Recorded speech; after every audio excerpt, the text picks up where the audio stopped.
نحمده ونصلي على رسوله الكريم اما بعد فاعوذ بالله من الشيطان الرجيم بسم الله الرحمن الرحيم رب اشرح لي صدري ويسر لي امري واحلل عقدة من لساني يفقهوا قولي. ہمارے دین میں ہمیں جو تعلیمات دی گئی ہیں ان میں ہمارے دین اور دنیا آخرت ہر چیز کا فائدہ ہے.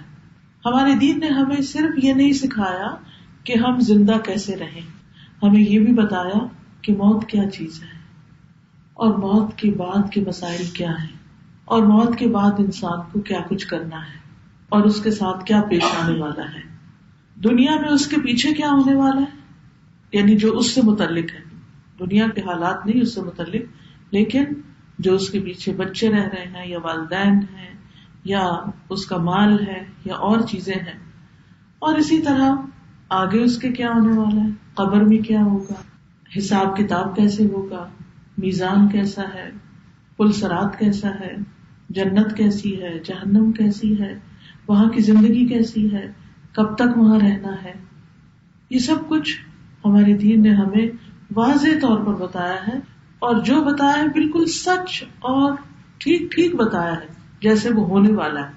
اس لیے بہت ضروری ہے کہ ہم سب دین کا علم حاصل کریں اور صرف اس بات کی فکر نہ کریں کہ ہماری دنیا کے مسائل کیا ہیں، کیونکہ انسان کمزور ہے نا، دنیا کی زندگی مسائل سے بھری ہوئی ہے، تو ہر شخص ان مسائل کے بوجھ کے تلے دب کے صرف انہی باتوں کی فکر اور پریشانی میں رہتا ہے جو اس کو آج پیش آ رہے ہیں، اور اس فکر اور پریشانی میں کل کو بھولے ہوئے ہیں. ایون اگر ہم دنیا میں دین کے لیے بھی کچھ کرتے ہیں، مثلاً وضو کرنے جا رہے ہیں، نماز پڑھنے جا رہے ہیں، یا اور کوئی اچھا کام کر رہے ہیں، مثلا درس سن رہے ہیں، کوئی دینی لیکچر سن رہے ہیں، تو ہمارے دماغ میں اس وقت بھی کیا گھوم رہا ہوتا ہے، اس وقت بھی فکر کس چیز کی ہو رہی ہوتی، دنیا کی فکر ہوتی ہے.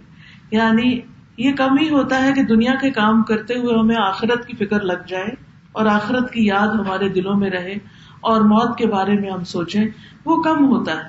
لیکن دین کا کام کرتے ہوئے بھی ہم اپنی دنیا کا ہی سوچتے رہتے ہیں، آخرت کے لیے کچھ کرتے ہوئے بھی ہم سوچتے ہیں کہ ہماری دنیا کا فلاں کام کب ہوگا، کیسے ہوگا، اور اسی بات کے لیے بھاگ دوڑ کرتے رہتے ہیں. تو یاد رکھیے کہ انسان جب فوت ہوتا ہے تو اس کا نامہ اعمال لپیٹ دیا جاتا ہے، کتاب بند ہو جاتی ہے. لیکن کچھ ایسے لوگ بھی ہوتے ہیں کہ جن کے نامہ اعمال موت کے بعد بھی نہیں لپیٹے جاتے، کچھ ایسی نیکیاں ہیں جن کا انتظار کیا جاتا ہے اور ان کو اس شخص کی موت کے بعد بھی اس کے نامہ اعمال میں مزید لکھا جاتا ہے. یہ اللہ سبحانہ وتعالیٰ کی بہت بڑی مہربانی ہے. اور انہی کاموں میں سے، انہی احکامات میں سے ایک حکم وصیت کا ہے. ہمارے دین نے ہمیں وصیت پر اکسایا ہے، اس کی موٹیویشن دی ہے، اس کی ترغیب دی ہے. اب یہ وصیت کیا چیز ہے؟ وصیت کا لفظ جو ہے عربی زبان میں واو صاد یا سے ہے. وصیت الشیء کا مطلب ہوتا ہے آپ کسی چیز کو ملا دیں. تو وصیت کو وصیت اس لیے کہتے ہیں کیونکہ اس میں زندگی کا کام موت کے بعد ملا دیا جاتا ہے. یعنی اس میں ایسی باتیں کہی جاتی ہیں جن کا تعلق صرف دنیا سے نہیں ہوتا، زندگی سے نہیں ہوتا، بلکہ موت سے بھی ہوتا ہے.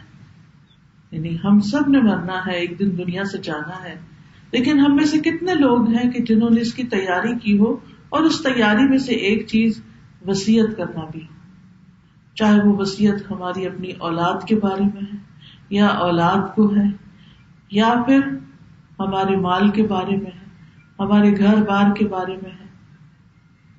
ہم میں سے ہر شخص کو اس کے بارے میں سوچنا چاہیے، کیونکہ موت کا تو کوئی وقت مقرر نہیں، ہم کسی بھی وقت دنیا سے جا سکتے ہیں، چاہے بچہ ہو کوئی، یا جوان ہو یا بوڑھا ہو، مرد ہو یا عورت ہو، ہر ایک اپنے اپنے وقت پر واپس چلتا ہی چلا جا رہا ہے.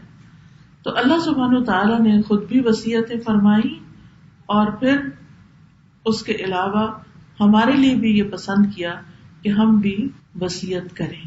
قرآن مجید میں سورۃ النساء میں آتا ہے وَلِلَّهِ مَا فِي السَّمَاوَاتِ وَمَا فِي الْأَرْضِ وَلَقَدْ وَصَّيْنَا الَّذِينَ أُوتُوا الْكِتَابَ مِنْ قَبْلِكُمْ وَإِيَّاكُمْ أَنِ اتَّقُوا اللَّهَ وَإِنْ تَكْفُرُوا فَإِنَّ لِلَّهِ مَا فِي السَّمَاوَاتِ وَمَا فِي الْأَرْضِ وَكَانَ اللَّهُ غَنِيًّا حَمِيدًا۔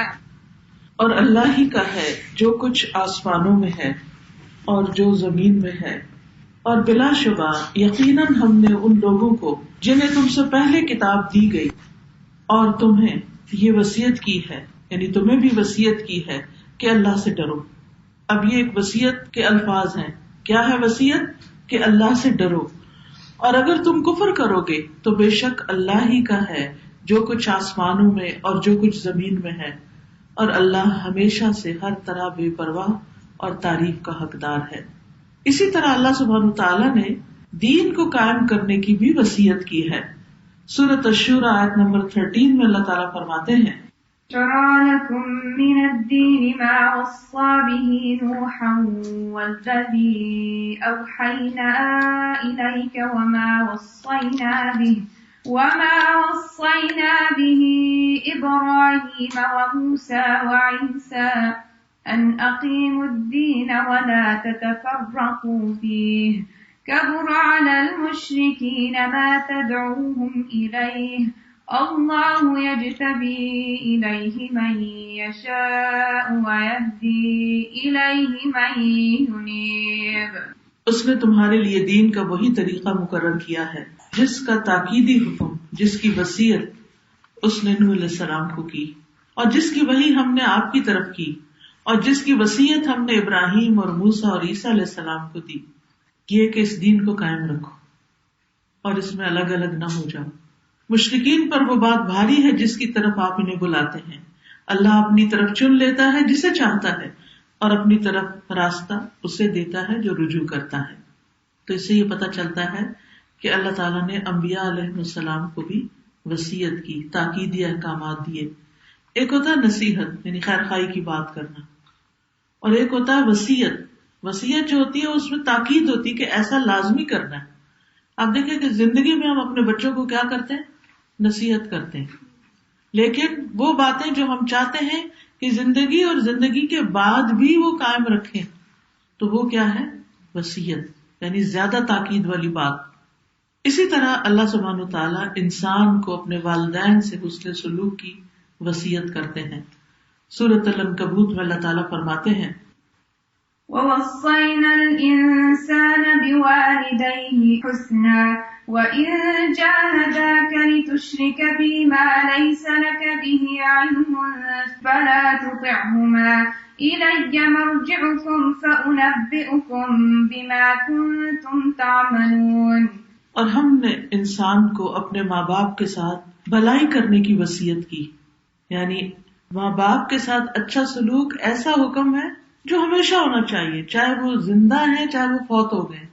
فوت ہو جائیں تو اولاد کو ان کے لیے دعائیں کرنی چاہیے، ان کی طرف سے صدقہ کرنا چاہیے۔ اور اگر وہ تجھ پر زور دیں کہ تو میرے ساتھ اس چیز کو شریک ٹھہرائے جس کے بارے میں تجھے کوئی علم نہیں، تو ان کا کہنا مت مان، تمہیں میری ہی طرف لوٹ کر آنا ہے، پھر میں تمہیں بتاؤں گا جو تم کیا کرتے تھے۔ اسی طرح ایک اور جگہ سورۃ لقمان میں اللہ تعالیٰ فرماتے ہیں، وَوَصَّيْنَا الْإِنسَانَ بِوَالِدَيْهِ حَمَلَتْهُ أُمُّهُ وَهْنًا عَلَى وَهْنٍ وَفِصَالُهُ فِي عَامَيْنِ أَنِ اشْكُرْ لِي وَلِوَالِدَيْكَ إِلَيَّ الْمَصِيرُ۔ اور ہم نے انسان کو اس کے ماں باپ کے بارے میں وصیت کی ہے۔ اس کی ماں نے کمزوری پر کمزوری کی حالت میں اسے اٹھائے رکھا، اور اس کا دودھ چھڑانا 2 سال میں ہے کہ میرا شکر کرو اور اپنے ماں باپ کا میری ہی طرف لوٹ کر آنا ہے، یعنی ہم سب کو اللہ سبحانہ تعالیٰ کی طرف واپس جانا ہے۔ اس لیے ہم سے پوچھے گا کہ ہم نے اپنے ماں باپ کے ساتھ کیسا سلوک کیا، جنہوں نے تکلیف اٹھا کر ہمیں پیدا کیا، ہمیں بچپن میں پالا۔ نبی صلی اللہ علیہ وسلم نے بھی ہمیں وصیت لکھنے کا حکم دیا ہے۔ اللہ کے رسول صلی اللہ علیہ وسلم نے فرمایا، جو مسلمان شخص اپنے حق میں کسی چیز کی وصیت کرنا چاہتا ہے وہ 2 راتیں بھی نہ گزارے الا یہ کہ اس کے پاس اس کی وصیت لکھی ہوئی ہو. یعنی اگر آپ اپنے دنیا سے جانے کے بعد اپنی اولاد اور اپنے مال کے بارے میں کوئی وصیت کرنا چاہتے ہیں تو اس کو لکھ لیں. ہاں ٹھیک ہے، اللہ آپ کو لمبی زندگی دے، آپ ہر سال اس کو اپ ڈیٹ کر سکتے ہیں. ایپل ہر سال نیا فون لے آتا ہے اور اس سال تو 2 آ رہے ہیں، تو آپ بھی اپنی وصیتوں کو اپ ڈیٹ کرتے چلے جائیں. اور اگر ان میں کوئی تبدیلی کرنی ہے اپنی زندگی میں اپنے حالات کے مطابق تو تبدیلی کی جا سکتی ہے جب تک آپ زندہ ہیں، لیکن وصیت لکھ لیں. عبداللہ بن عمر فرماتے ہیں کہ جس وقت میں نے رسول اللہ صلی اللہ علیہ وسلم کا وصیت کے بارے میں ارشاد سنا ہے تو اس وقت سے میری وصیت میرے پاس موجود رہتی ہے، یعنی میں نے لکھ لی ہے. الہدیٰ میں ہم نے جنرل وصیتوں کے کچھ اصول جو تھے وہ ہم نے لکھ کے پرنٹ کرا دیے کہ جو ہر ماں باپ کو اپنی اولاد کو یا اپنے پیچھے والوں کو وصیت کرنی چاہیے، اور کچھ حصہ خالی چھوڑا کہ جیسے اپنی ذاتی کچھ باتیں جو خاص اپنے حالات کے مطابق ہیں ان کی وصیت الگ سے کریں. تو یاد رکھیے کہ ہم سب کو بھی اس پر عمل کرنے کی ضرورت ہے. پھر وصیت جو ہے وہ اللہ کی طرف سے ایک صدقہ ہے. رسول اللہ صلی اللہ علیہ وسلم نے فرمایا اللہ تعالیٰ نے تم پر یہ صدقہ کیا ہے کہ وفات کے وقت تمہیں 1/3 مال میں وصیت کا حق دے دیا ہے تاکہ تمہارے نیک اعمال میں اضافہ ہو جائے. یعنی مال کے بارے میں جب ہم وصیت کریں تو صرف 1/3 میں، باقی مال وارثوں کا ہے. اور اس میں اللہ تعالیٰ کی حدود کا خیال رکھنا چاہیے، غلط وصیت نہیں کرنی چاہیے. یاد رکھیے وارثوں کے حق میں وصیت نہیں ہو سکتی، اور اگر غلط وصیت کر کے گئے تو سخت پکڑ ہوگی. قرآن مجید میں آتا ہے تلك حدود اللہ ومن يطع الله ورسوله يدخله جنات تجري من تحتها الأنهار خالدين فيها وذلك الفوز العظيم. ومن يعص الله ورسوله ويتعد حدوده يدخله نارا خالدا فيها وله عذاب مهين. یہ اللہ کی حدیں ہیں، اور جو اللہ اور اس کے رسول کا حکم مانے وہ اسے جنتوں میں داخل کرے گا جن کے نیچے سے نہریں بہتی ہیں، ان میں ہمیشہ رہنے والے، اور یہی بڑی کامیابی ہے. اور جو اللہ اور اس کے رسول کی نافرمانی کرے اور اس کی حدوں سے تجاوز کرے وہ اسے آگ میں داخل کرے گا، ہمیشہ اس میں رہنے والا ہے اور اس کے لیے رسوا کن عذاب ہے. تو یاد رکھیے جو شخص دنیا سے جاتے ہوئے غلط وصیت کر کے جائے وہ اپنی آخرت برباد کر رہا ہے. تو دنیا سے جاتے وقت مرنے والے کے لیے اس کا آخری حق وصیت کا ہے، لیکن اس میں بہت احتیاط کی ضرورت ہے کہ غلط فیصلہ نہ ہو، ایسی وصیت نہ ہو جس سے شریعت نے منع کیا ہے. یاد رکھیے کہ ہم یہ نہیں کہہ سکتے یہ میرا مال ہے میں جس کو چاہوں دوں، یہ آپ نہیں کر سکتے. اب مثلاً آپ کینیڈا میں جو کماتے ہیں کیا آپ اس سارے کے مالک ہیں؟ نہیں ہیں. اس میں سے ایک بڑا حصہ ٹیکس میں جاتا ہے. اب آپ جا کے یہ نہیں کہہ سکتے کہ میں نے کمایا ہے، میری محنت ہے، لہٰذا میں جیسے چاہوں کروں، میں چاہوں تو سارا ہی گورنمنٹ کو دے دوں، میں چاہوں تو سارا خود رکھ لوں، میں چاہوں تو سارا کسی کو صدقہ کر دوں. ایسا تو نہیں کر سکتے نا. مال میں اللہ کا حق بھی ہے، مال میں اس حکومت کا حق بھی ہے جہاں آپ رہتے ہیں، جہاں کی ساری فیسلٹیز استعمال کرتے ہیں. یہ سڑکیں یا اسپتال، میڈیکل فیسلٹیز، ویلفیئر فیسلٹیز، یہ سارے کے سارے پیسے کہاں سے آتے ہیں؟ یہ ٹیکسز سے ہی آتے ہیں نا. تو ان ٹیکسز کو اگر آپ ادا نہیں کرتے اور صرف فیسلٹیز استعمال کرتے ہیں تو یہ بڑی ظلم اور زیادتی کی بات ہے کہ آپ کے لیے دوسرے لوگ خرچ کر رہے ہیں اور آپ کچھ بھی نہیں دے رہے، آپ کا کوئی بھی کنٹریبیوشن نہیں. دوسری طرف آپ کو اللہ کا حق بھی دینا ہے، زکوٰۃ ادا کرنی ہے. اگر آپ ایک سرٹن اماؤنٹ تک مال کماتے ہیں تو اس میں سے غریبوں، فقیروں، مسکینوں پر ان کی ذاتی ضروریات کے لیے خرچ کرنا ہوگا. پھر اسی طرح اللہ کے دین کو فروغ دینے کے لیے آپ کو خرچ کرنا ہے. پھر اسی طرح اپنے بچوں پہ بھی خرچ کرنا ہے اور ماں باپ پہ بھی خرچ کرنا ہے. قرآن مجید میں صحابہ کے بارے میں آتا ہے یسألونک ماذا ينفقون، وہ آپ سے پوچھتے ہیں کہ کیا خرچ کریں. قل ما انفقتم فللوالدین والأقربین والیتامى والمساکین، کہ جو تم خرچ کرو تمہارے والدین کا ہے، یتیموں، مسکینوں اور ضرورت مندوں، مسافروں وغیرہ کا، ان سب کا بھی حق ہے ہمارے مال میں. پھر زکوٰۃ کے علاوہ بھی حق ہے. ہر جوڑ پر ہمارے دن میں صبح سویرے جب اٹھتے ہیں تو 360 جوڑوں پہ صدقہ واجب ہو چکا ہوتا ہے. اور اس کے لیے صرف مال نہیں، انسان ذکر اذکار اور نوافل پڑھ کے بھی اپنے جسم کا صدقہ ادا کرتا ہے. لیکن کہنے کا مطلب یہ ہے کہ ہمارے مال میں صرف ہمارا حق یا ہماری مرضی نہیں، یہ اللہ کا دیا ہوا مال ہے. چاہے ہم نے کوشش کر کے کمایا ہے یا ہمیں کہیں سے گفٹ مل گیا ہے، لیکن اس میں آپ کو حق دیا گیا ہے کہ آپ مرتے وقت 1/3 کو اپنی مرضی سے استعمال کر لیں اور باقی جو 2/3 ہے وہ کیا کریں، جہاں اللہ کا حکم ہے وہیں وہ جائے. چاہے ان رشتے داروں کے پاس جائے جن کو ہم پسند نہیں بھی کرتے، لیکن چونکہ اللہ نے ان کو حقدار بنایا ہے اس لیے ان کو دینا ہوگا. مصعب بن سعد اپنے والد سے روایت کرتے ہیں کہ میں بیمار ہوا تو نبی صلی اللہ علیہ وسلم نے میرے پاس پیغام بھیجا. میں نے عرض کیا مجھے اپنے مال کے تقسیم کرنے کی اجازت دے دیں جیسے میں چاہوں. آپ نے فرمایا نہیں، یہ نہیں ہو سکتا کہ جیسے تم چاہو. میں نے آدھے مال کے لیے عرض کیا کہ مجھے آدھا اپنی مرضی سے دینے دیں. آپ نے فرمایا نہیں. جب میں نے 1/3 کی بات کی تو آپ خاموش ہو گئے اور اس کے بعد 1/3 جائز ہو گیا. اور ایک اور روایت میں آتا ہے کہ آپ نے فرمایا 1/3 بھی زیادہ ہے. اسی طرح ایک اور روایت میں آتا ہے کہ انہوں نے کہا میں اپنے سارے مال کی وصیت کر دوں تو آپ نے فرمایا نہیں. تو یاد رکھیے وارث اگرچہ غنی ہو لیکن ایسی وصیت درست نہیں کہ اس کا حق مارا جائے. مثلا ہم کہتے ہیں نا ہمارا بیٹا تو ملینئر ہے، اس کو تو کچھ چاہیے نہیں، لیکن ہمارے ماں باپ بڑے غریب ہیں لہٰذا میں لکھ جاتی ہوں کہ میرا سارا مال میری ماں کو دے دیا جائے کیونکہ وہ غریب ہے. ہم ایسے نہیں کر سکتے کیونکہ اللہ کا قانون ہے یہ کہ مرنے کے بعد اگر بیٹا زندہ ہے تو بیٹے کو بھی حق ملے گا اور والدین کو اپنا ملے گا، بیٹے کو اپنا ملے گا. ہاں یہ الگ بات ہے کہ آپ کا بیٹا اگر آپ نے اس کی اچھی تربیت کی ہے تو وہ ماں کے بعد نانی نانا پہ یا دادا دادی پہ بھی خرچ کرے گا کیونکہ اس نے اپنے والدین کے ساتھ حسن سلوک کرنا ہے جس کا اللہ نے حکم دیا، اور وہ بھی والدین کی کیٹیگری میں آتے ہیں. ایک اور روایت میں آتا ہے سعد کہتے ہیں کہ نبی صلی اللہ علیہ وسلم میری بیمار کرسی کے لیے تشریف لائے.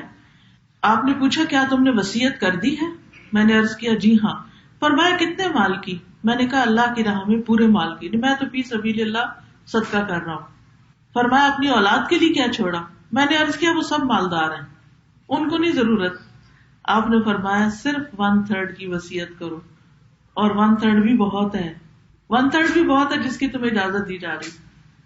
تو ہم یہ نہیں کر سکتے کہ سارے کا سارا مال ہم کسی چیریٹی کو دے جائیں کہ ہمارے بچے تو ہمیں پوچھتے نہیں اور ان کے پاس تو آلریڈی اپنے اپنے گھر ہیں، اپنے جابس ہیں تو ان کو نہیں ضرورت تو نہیں. ایسا آپ نہیں کر سکتے. آپ یہ بھی نہیں کر سکتے کہ 2 بچوں میں سے ایک جو آپ کا خیال رکھتا سارا آپ اس کو دے دیں اور دوسرے کو کچھ بھی نہ دیں. آپ یہ بھی نہیں کر سکتے کہ آپ سارے کا سارا جو ہے اپنے دوسرے رشتے داروں میں بانٹ دیں یا اس کی کوئی اور وصیت کر دیں. صرف 1/3 مال کی وصیت کی اجازت ہے. آپ صلی اللہ علیہ وسلم نے فرمایا تم اپنے وارثوں کو خوشحال رہنے دو، یہ تمہارے لیے اس سے بہتر ہے کہ تم انہیں تنگ دست چھوڑو اور وہ لوگوں کے سامنے ہاتھ پھیلاتے پھریں. تم اللہ کی رضا کے لیے جو بھی خرچ کرو گے تمہیں اس کا اجر ملے گا، یہاں تک کہ وہ لقمہ جو اپنی بیوی کے منہ میں تم ڈالتے ہو اس کا بھی تمہیں اجر ملتا ہے، وہ بھی صدقہ ہے. تو تمہیں کیوں فکر ہے کہ صدقہ صرف باہر ہوتا ہے اور بیوی کے لیے چھوڑنا یا بچوں کے لیے چھوڑنا جو ہے وہ صدقے یا ثواب کی بات نہیں. اور پھر یہ ہے کہ 1/3 سے کم کرنا جو ہے وہ زیادہ افضل ہے، بہتر ہے. اور اہل علم کا طرز عمل بھی یہی رہا ہے. سفیان ثوری کہتے ہیں کہ اہل علم مال کے 5ویں یا 4تھے حصے کی وصیت کو 1/3 سے زیادہ پسند کرتے تھے. جس نے 1/3 حصے کی وصیت کی گویا کہ اس نے کچھ نہیں چھوڑا، لہٰذا 1/3 سے زیادہ میں ہم وصیت نہیں کر سکتے. باقی ہمیں اپنے بچے جو بھی وارث ہیں ان کے لیے چھوڑنا چاہیے. اور 1/3 سے زیادہ کرنے والے پر نبی صلی اللہ علیہ وسلم نے غصہ کیا.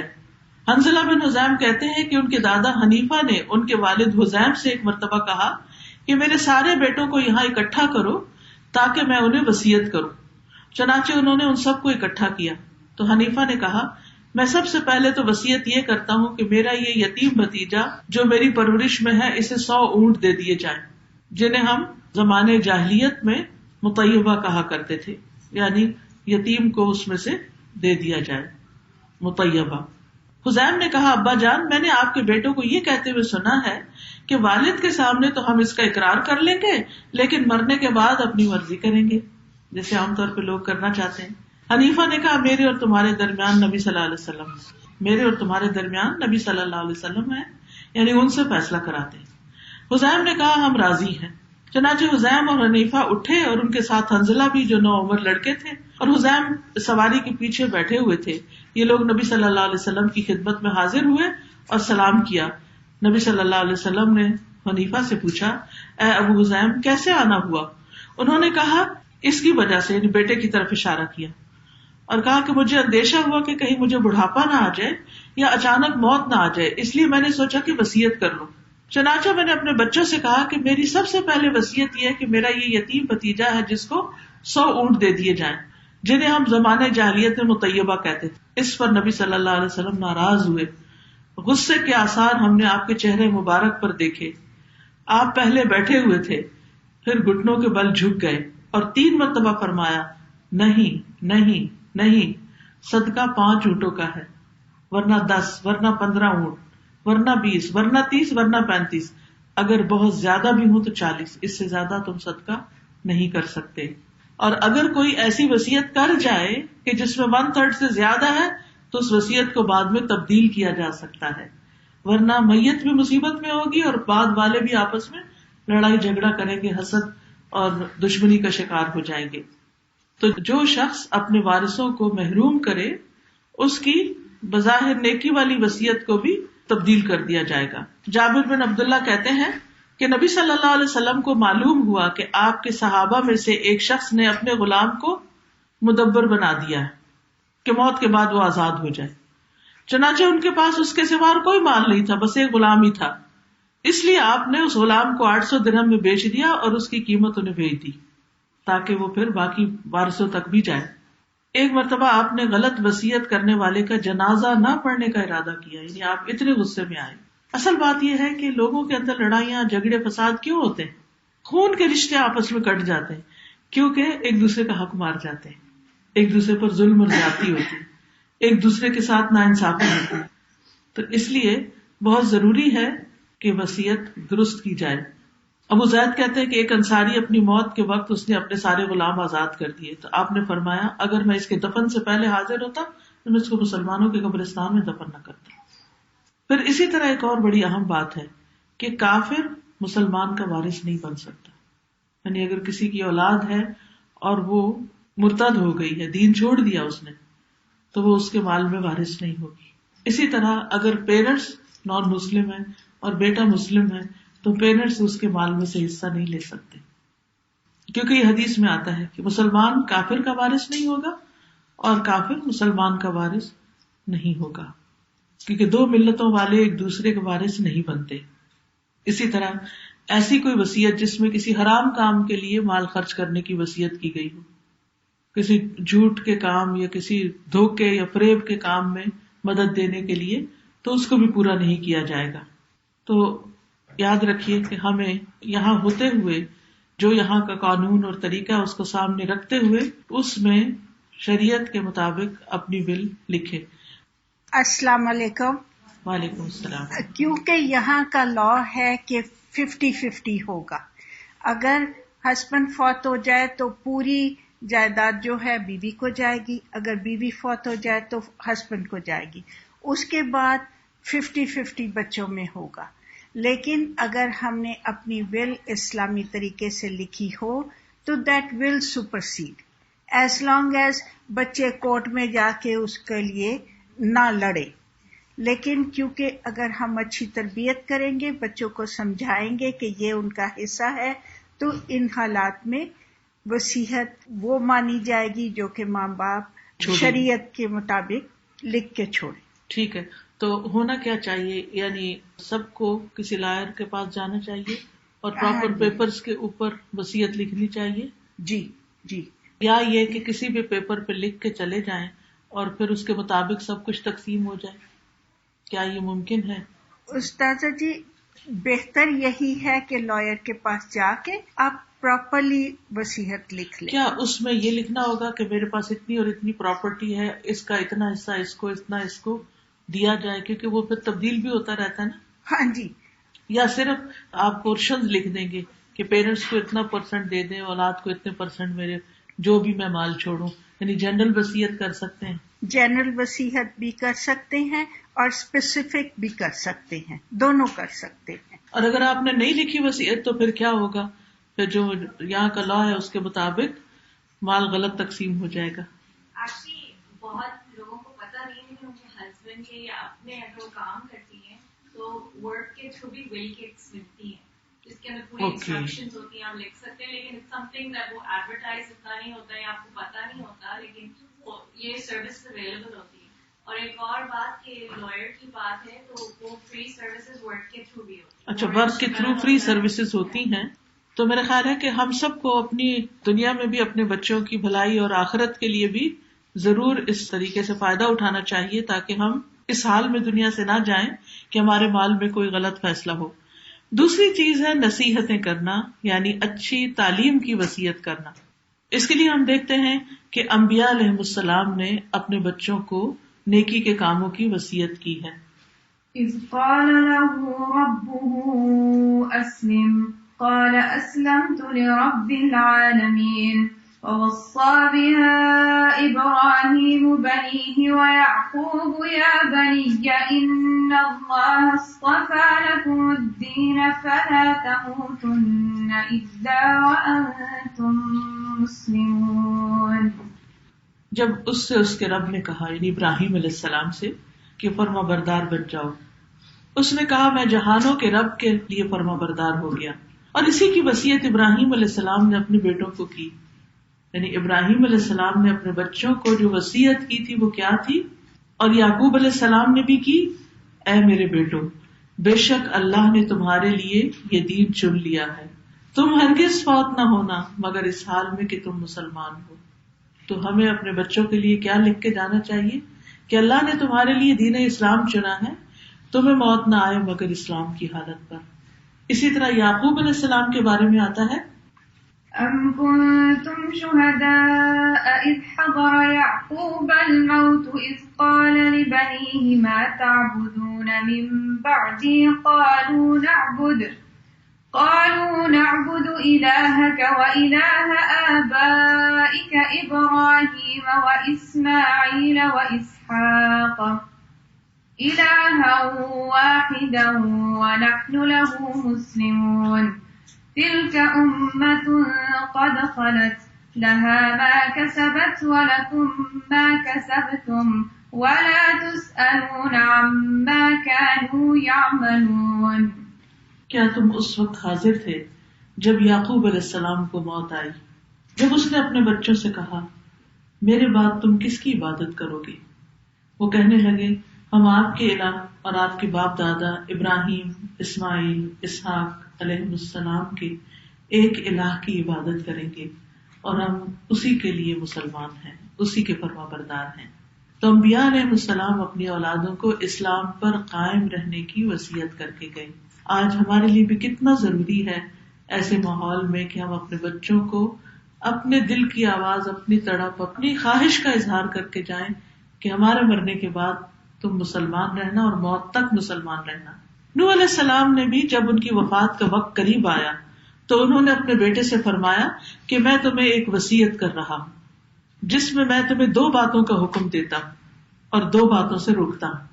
حکم اس بات کا دیتا ہوں کہ لا الہ الا اللہ کا اقرار کرتے رہنا، کیونکہ اگر 7 آسمان اور 7 زمینیں ترازو کے ایک پلڑے میں رکھی جائیں اور لا الہ الا اللہ دوسرے پلڑے میں رکھا جائے تو لا الہ الا اللہ والا پلڑا جھک جائے گا. یہ کلمہ اتنا وزنی ہے. اور اگر 7 آسمان اور 7 زمینیں ایک بند کڑے کی شکل اختیار کر لیں تو لا الہ الا اللہ اس کو بھی توڑ دے گا. نمبر 2، سبحان اللہ و بحمدہ کا ورد کرتے رہنا. یہ ہر چیز کی نماز ہے، اس کے ذریعے مخلوق کو رزق ملتا ہے اور میں تمہیں شرک اور تکبر سے منع کرتا ہوں.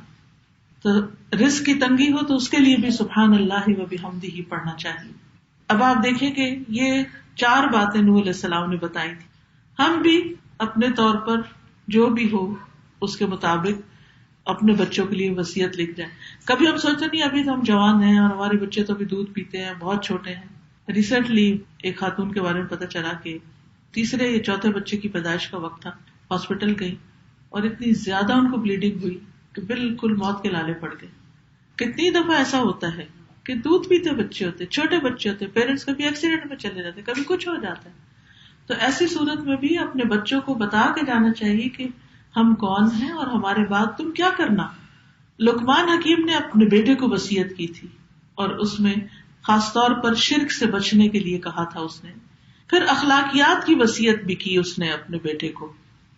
یا بنی انها ان تک مثقال حبۃ من خردل فتكن في صخرة او في السماوات او في الارض يأت بها الله ان الله لطيف خبير.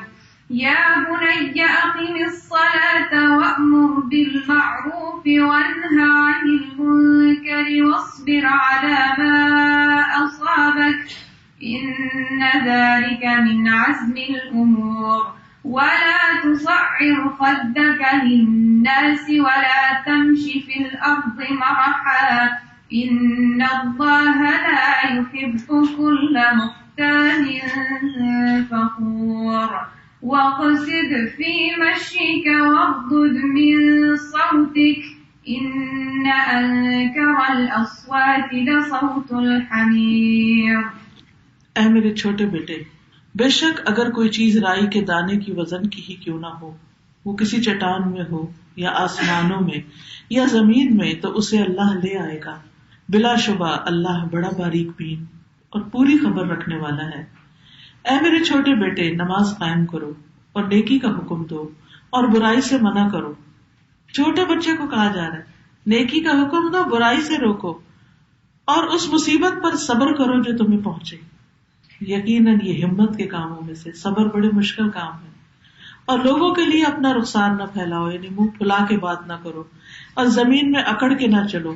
بے شک اللہ کسی اکڑنے والے، فخر کرنے والے سے محبت نہیں کرتا. اپنی چال درمیانہ رکھو، اپنی آواز نیچی رکھو. بے شک سب آوازوں سے بری آواز گدھے کی آواز ہوتی ہے. اب آپ دیکھیے یہ اخلاقی باتیں ہیں، لیکن انہوں نے اپنے بیٹے کے لیے یہ بھی وصیت کی. کچھ باتیں ہم صرف زبانی کہتے رہتے ہیں، لیکن کبھی کبھی اپنے بچوں کو اچھے میسج بھی دینے چاہیے.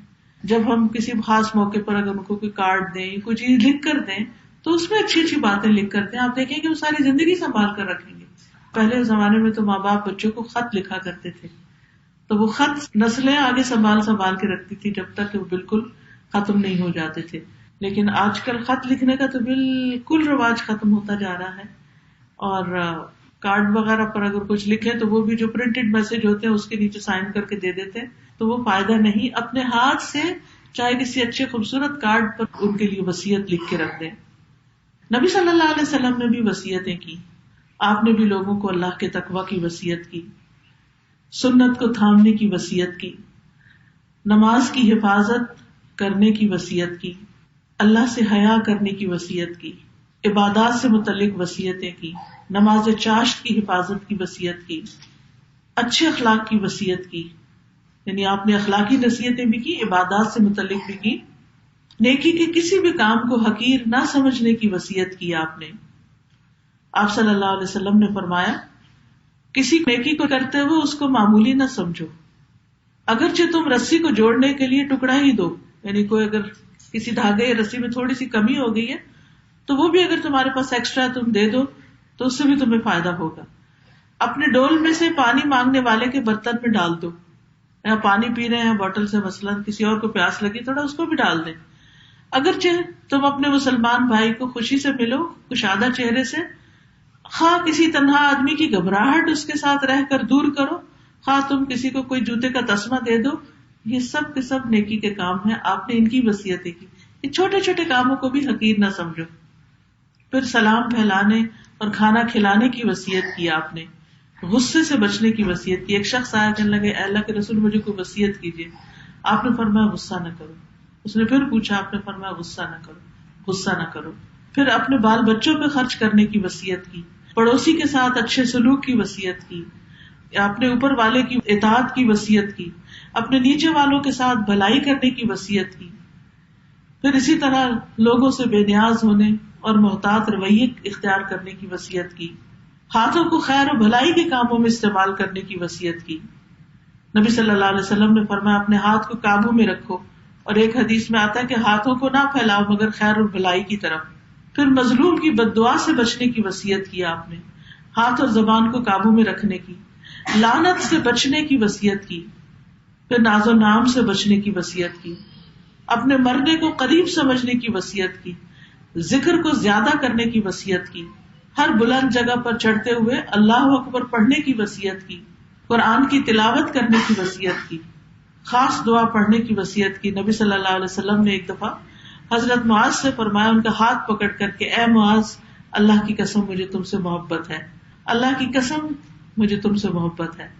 پھر فرمایا اے معاذ نماز کے بعد اس دعا کو پڑھنا ہرگز نہ چھوڑنا، اور وہ دعا ہے ربی اعنی علی ذکرک و شکرک و حسن عبادتک. پھر اسی طرح صبح و شام یہ دعا پڑھنے کی وصیت کی، یا حی یا قیوم برحمتک استغیث اصلح لی شأنی کلہ ولا تکلنی الی نفسی طرفۃ عین، کہ اللہ اے زندہ رکھنے والے، اے قائم رکھنے والے، میں تیری رحمت کی فریاد کرتی ہوں. جب بھی دل میں کوئی پریشانی ہو، غم ہو، فکر ہو، یہ سوچ کے آپ اپنے رب کو پکاریں اور یہ دعا کریں کہ یا اللہ میری حالت کو پورے کا پورا ٹھیک کر دے، یا میرے سارے حالات درست کر دے، اور مجھے میرے نفس کے حوالے نہ کرنا، کیونکہ انسان کا نفس کمزور ہے اور پھر انسان اس میں بالکل ڈپریشن میں جا سکتا ہے. اور ایک لمحے بھر کے لیے بھی مجھے میرے حوالے نہ کر، یعنی مجھے تھام کے رکھنا. پھر اسی طرح 7 اہم وصیتیں ہیں آپ کی. ابو ذر کہتے ہیں کہ میرے خلیل نے مجھے 7 باتوں کی وصیت کی. نمبر 1، میں مسکینوں سے محبت کروں اور ان سے قریب رہوں. نمبر 2، اپنے سے نیچے والے کو دیکھوں، اوپر والے کو نہیں. نمبر 3، میں صلہ رحمی کروں، رشتہ داروں سے جوڑوں اگرچہ کوئی رشتہ دار مجھ سے توڑے بھی. نمبر 4، میں لا حول ولا قوت الا باللہ کی کثرت کر دوں، کیونکہ جنت کے خزانوں میں سے ایک خزانہ ہے. نمبر 5، حق بات کہوں خواہ وہ تلخی کیوں نہ ہو. نمبر 6، اللہ کے بارے میں کسی ملامت کرنے والے کی ملامت کی پرواہ نہ کروں. اور نمبر 7، یہ کہ میں لوگوں سے کچھ نہ مانگوں. اسی طرح ہم دیکھتے کہ صحابہ نے بھی وصیتیں کی، اور انہوں نے لکھ کر بھی وصیتیں کی، اپنے بچوں کو وصیتیں کی، اپنے معاملات آپس میں اچھا کرنے کی، تقدیر پر ایمان لانے کی، اپنے گناہوں پہ رونے کی، دنیا کی حقیقت کے بارے میں ان کو بتایا، اپنے گھر کو علم کی خاطر وقف کرنے کی وصیت کی. محمد ابن عمر کہتے ہیں کہ میں ایک مرتبہ ابن عباس رضی اللہ عنہ کی خدمت میں جمعے کے اگلے دن حاضر ہوا، یعنی سیٹرڈے کے دن.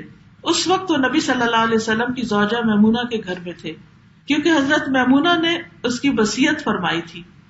ابن عباس جب جمعہ کی نماز پڑھ لیتے تو ان کے لیے وہاں گدا بچھا دیا جاتا، پھر وہ وہاں چلے جاتے اور لوگوں کے لیے بیٹھ کر ان کو علم دیتے.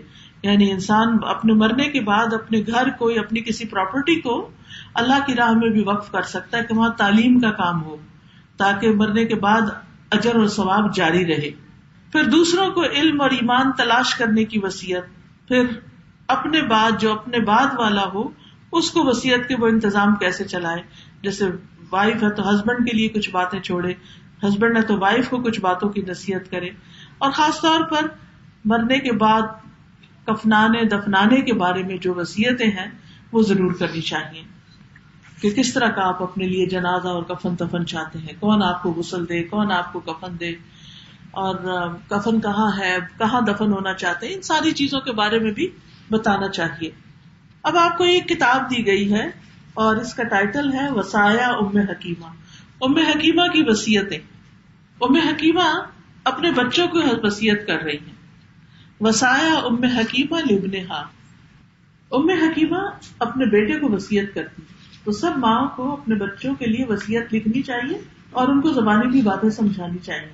یا بنیا بنیا ایاک ان تتکلم فی الاشیاء وفی الناس الا بعد ان تتأکد من صحة المصدر وَإِذَا جَاءَكَ أَحَدٌ بِنَبَإٍ فَتَبَيَّنْ قَبْلَ أَن تَتَهَوَّرَ وَإِيَّاكَ وَالشَّائِعَةَ لَا تُصَدِّقْ كُلُّ مَا يُقَالُ وَلَا نِصْفَ مَا تَبْصُرُ وَإِذَا ابْتَلَاكَ اللَّهُ بِعَدُوٍّ قَابِلْهُ بِالْإِحْسَانِ إِلَيْهِ ادْفَعْ بِالَّتِي هِيَ أَحْسَنُ اقسم باللہ ان العداوة تنقلب حبا تصور. O my son, beware of talking about things or people except after if you are sure of the soundness of the source, and when anyone comes to you with some news, scrutinize it before you act rashly, and beware of believing in news that has gained fame. Neither believe everything that is said, nor in what you have half seen. And when Allah tests you with an enemy, resist him with ihsan. Repel the evil with that which is better. I swear by Allah that the enmity will turn into love. Just imagine. بہت ہی خوبصورت بات اس خاتون نے اپنے بچے کو سمجھائی ہے، اور وہ یہ ہے کہ اے میرے بیٹے، لوگوں اور چیزوں کے متعلق اس وقت تک بات کرنے سے بچو جب تک ان کے سورس کے صحیح ہونے کا یقین نہ ہو. یعنی سنی سنائی باتیں ادھر ادھر مت کرو. جب کوئی تمہارے سامنے کوئی خبر لائے تو جلدی کرنے سے پہلے اس کی انویسٹیگیشن کرو، اور مشہور خبر پر بھی یقین کرنے سے بچو، کیونکہ بعض باتیں بڑی مشہور ہو جاتی ہیں حالانکہ بالکل جھوٹی ہوتی ہیں. ہر اس بات کی تصدیق نہ کرو جو کہی جاتی ہے، اور نہ اس چیز کی جس کو تم نے آدھا دیکھا ہو، پوری طرح دیکھا نہ ہو، غور نہ کیا ہو.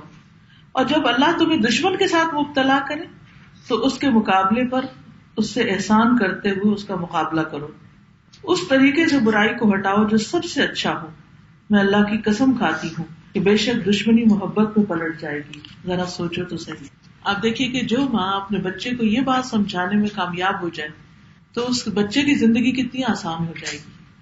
بہت دفعہ جھگڑے فساد کس بات پہ ہوتے ہیں؟ کیونکہ ہم سنی سنائی باتوں کو آگے کر رہے ہوتے ہیں، اور وہ جو بات ہم کر رہے ہوتے ہیں نا، وہ کرتے کرتے اس شخص تک جا پہنچتی ہے جس کے بارے میں ہم نے کی ہوتی ہے. اور جب وہ بیک ٹریک کرتا ہے، اچھا کس نے کہی پتا چلتا ہے ہم نے کی. اب وہ جب اسے پتا چلتا ہے تو پھر لڑائی جھگڑا کہاں تک پہنچے گا آپ اندازے نہیں کر سکتے. تو یہ عادتیں جو ہوتی ہیں یہ بچپن میں پختہ کرنے کی ہوتی ہیں، کیونکہ بچے جب بڑے ہو جاتے ہیں تو پھر بڑا مشکل ہوتا ہے. پھر ان کو چین ہی نہیں آتا جب تک وہ کسی کو کسی دوسرے کی بات سنا نہ چکے، اور پھر ان کو اس طرح کی افواہوں میں دلچسپی بھی بہت ہونے لگتی ہے. دوسری بات جو اس ماں نے سمجھائی ہے وہ یہ ہے کہ اگر تمہارا دشمن سے مقابلہ ہو تو احسان کے ساتھ معاملہ کرو، دشمن دوست بن جائے. اچھا بہت دفعہ ایسا ہوتا ہے کہ ہمیں پتا ہوتا ہے کہ کون شخص ہمیں نہیں پسند کرتا، کون شخص ہمارے ساتھ ویر رکھتا ہے. آپ جواباً اس کے ساتھ ایسا سلوک نہ کریں، آپ اگنور کر دیں کہ آپ کو پتا ہے.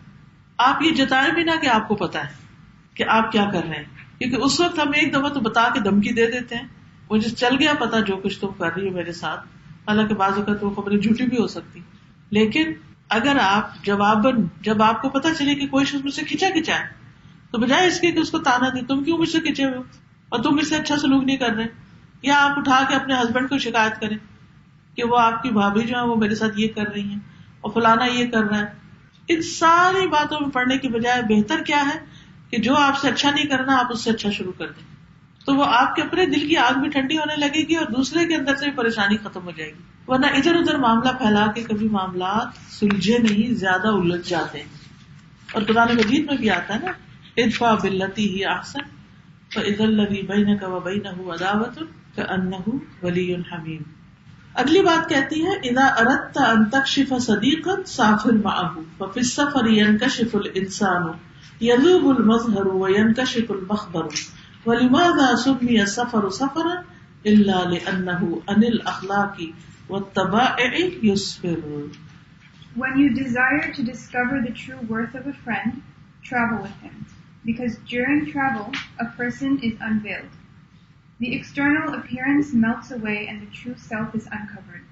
And why else is travel called safar, the one which uncovers? Only because it discloses the actual manners.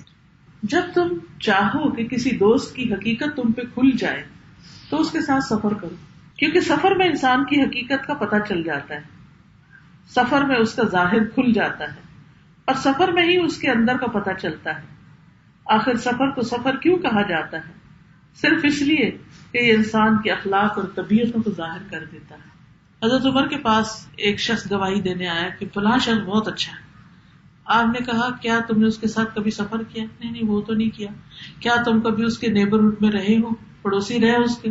اس نے کہا نہیں یہ میں نے تو کبھی نہیں رہا. تو پھر تمہیں کیسے پتا چلا کہ وہ اچھا ہے؟ کیونکہ جن لوگوں سے ہم کبھی کبھار ملتے ہیں، ایسے ہی راستے میں ہیلو ہائے کرتے ہیں، ان کے بارے میں ہمیں کیا پتا ہو سکتا ہے وہ ہماری توقع سے کہیں بڑھ کے اچھے ہوں، اور ہو سکتا ہے کہ وہ بہت خراب بھی ہوں.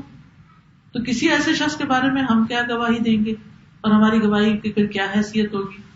تو جب تک کسی کے ساتھ معاملہ پیش نہیں آتا اس وقت تک کسی کے لیے گواہی بھی نہیں دے سکتے. تو کسی کو جاننا ہو پہچاننا ہو تو اس کے لیے ضروری ہے کہ اس کے ساتھ سفر کیا جائے یا اس کے قریب رہ کے دیکھا جائے کہ اس کی عادتیں کیسی ہیں. وَإِذَا هَاجَمَكَ النَّاسُ وَأَنْتَ عَلَى حَقٍّ أَوْ قَذَعُوكَ بِالنَّقْدِ فَافْرَحْ إِنَّهُمْ يَقُولُونَ لَكَ أَنْتَ نَاجِحٌ وَمُؤَثِّرٌ فَالْكَلْبُ الْمَيِّتُ لَا يُرْكَلُ أَوْ لَا يُرْمَى إِلَّا الشَّجَرُ الْمُثْمِرُ.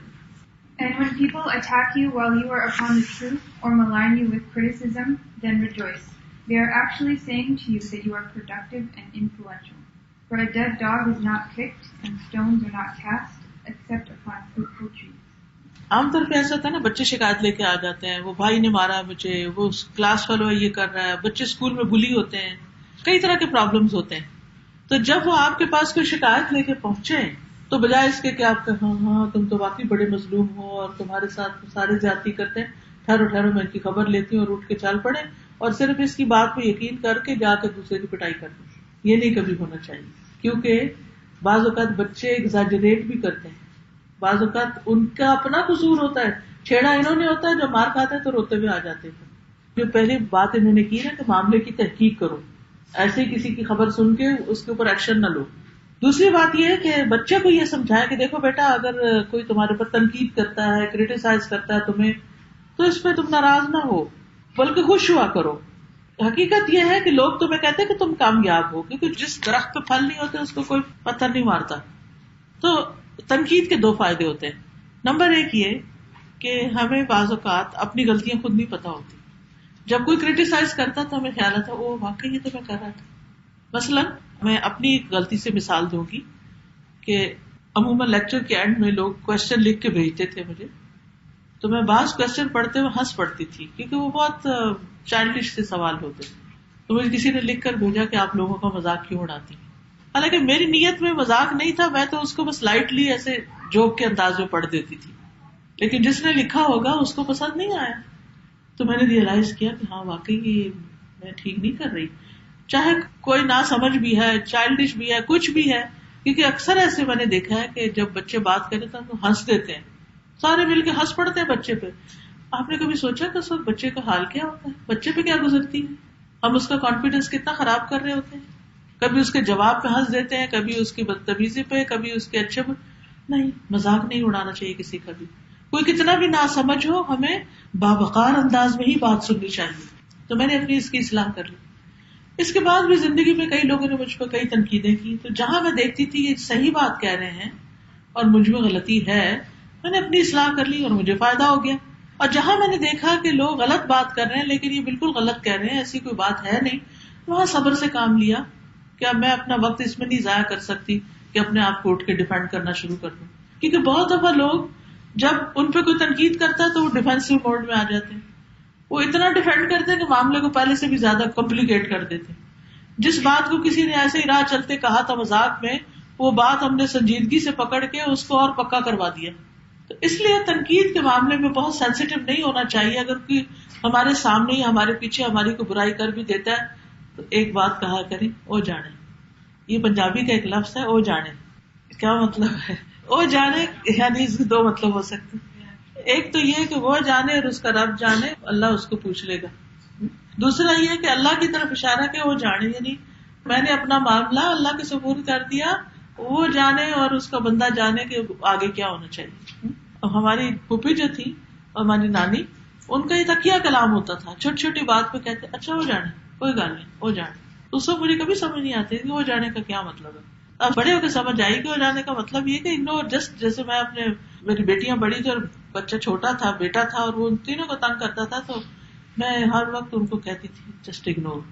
آپ لوگ اگنور کر دو گے نا تو پھر یہ شرارت زیادہ نہیں کرے گا، لیکن اگر آپ لوگ جواب میں لڑائی کرو گے تو اور زیادہ لڑائی کرے گا یا زیادہ شرارتیں کرے گا. تو بہت سی چیزوں کو اگنور کرنے سے تھوڑے دن میں وہ ٹھنڈی ہو جاتی. ہماری مخالفتیں اور دشمنیاں جو ہوتی ہیں نا، وہ آگ کی طرح ہوتی. جیسے آگ کے شعلے بھڑکتے ہیں نا، تو شروع میں کتنے اونچے ہوتے ہیں، وہ اتنے اونچے کہ ہر طرف روشنی پھیل جاتی ہے ان کی. پھر وہ تھوڑی دیر جلتی رہتی ہے، آگ جلتی رہتی ہے، لوگ تماشا دیکھتے رہتے ہیں. پھر آہستہ آہستہ کیا ہوتا ہے، شعلہ نیچے آنے. کبھی آپ نے اگر بچپن میں لکڑی کے اوپر آگ جلتی دیکھی، میں بہت اس پہ غور کرتی تھی کہ بڑا ہوا شعلہ، پھر آہستہ ہوا، تھوڑا ہوا، پھر وہ کوئلہ رہ گیا، پھر کوئلہ آہستہ آہستہ ٹھنڈا، پھر راکھ بن گیا اور راکھ اڑ گئی پیچھے، کچھ بھی نہ رہا. یہ حال ہوتا ہے دشمنیوں کا.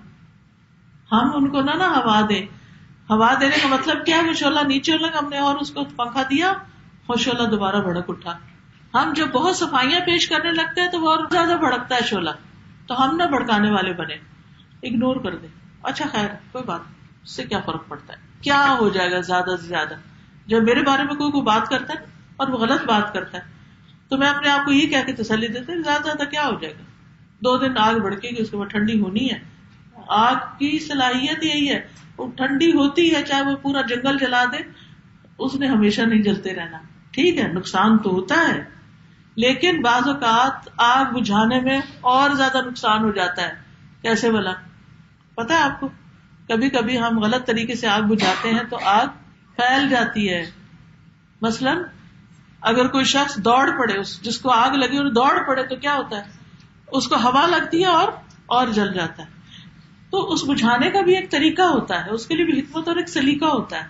تو بلا وجہ لوگوں کی باتوں میں آ کے جھگڑے فساد میں آگ بھڑکانے کا کام نہیں کرنا چاہیے، اس کو ٹھنڈا ہونے دینا چاہیے.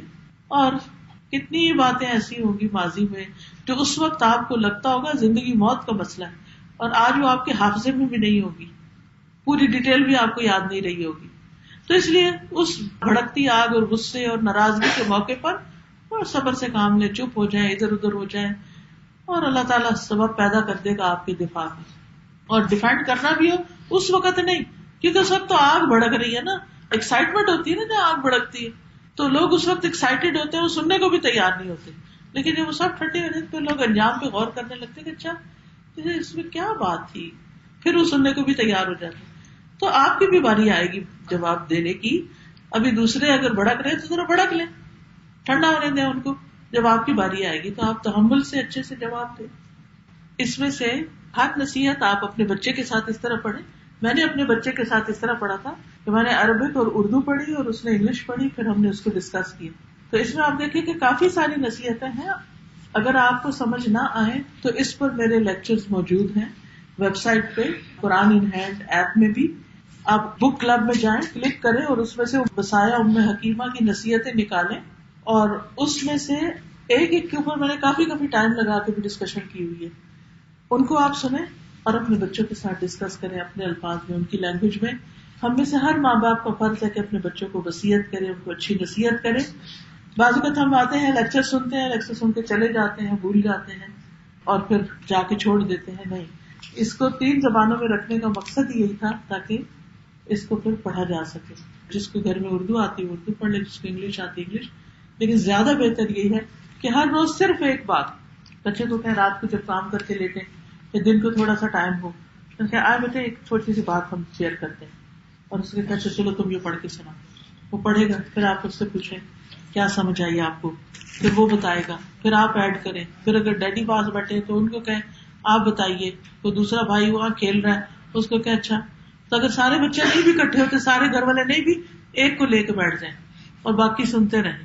تو انشاءاللہ آہستہ آہستہ بہت اچھی حکمت والی باتیں ہیں جو آپ کے بچوں تک پہنچے گی. اللہ تعالیٰ ان کے لیے صدقہ جاریہ بنائے جنہوں نے اس کتاب کو آپ کے لیے اسپانسر کیا ہے.